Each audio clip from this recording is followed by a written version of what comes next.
Well, who this? Yes, it's me. I'm the original Greg, man. Yeah, my dad knows about the original Greg. I'm for the girls there. Magore mangan, magafura, ndagamirira iwe. Kuvira paya paya, tichikura, ndagamirira iwe. Ndaikutengera, zinodura, ndagamirira iwe. Shamwari dzangu, sikarora, ndagamirira iwe. Nasi wondiudza story, wondiudza kuti wave kudanana nalare. Kunditumira tuma message uchinditi sorry. Andinei nazvo kuti akatenga rori. Papasho wandipo pawazondifunzira hari. Ukafunza chero fesi wangu leni mchari. Paya paya ndiwe wakandirambisa natari. Ndichifunga kuti zvimwe wakaperera pandiri. Magore mangani akafura, ndakamirira iwe.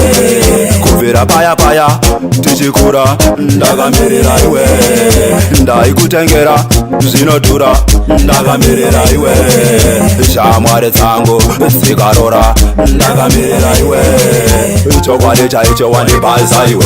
Usade kunyengetedza nekaslicer. Wave kundiudza kuti ndinoedza laisa. Iwe uchiziva anotamba saslicer. Manje ndodiko pano pasi ndichadiwa naniko. Mumwe musikana ndomuwana kupiko. Anosvika pauri parunako. Alright then. Magore mangani akafura, ndakamirira iwe. Kubvira paya paya tichikura, ndakamirira iwe. Ndaikutengera zvinodhura, ndakamirira iwe. Shamwari dzangu dzikarora, ndakamirira iwe.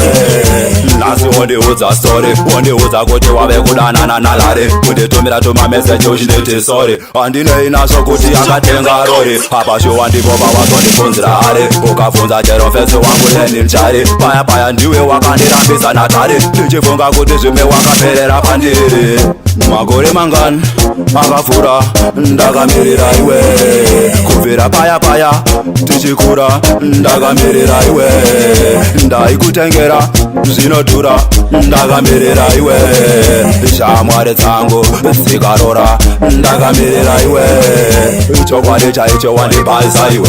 Usade kunyengetedza nekaslicer. Wave kundiudza kuti ndinoedza laisa. Iwe uchiziva anotamba saslicer. Manje ndodiko pano pasi ndichadiwa naniko. Mumwe musikana ndomuwana kupiko.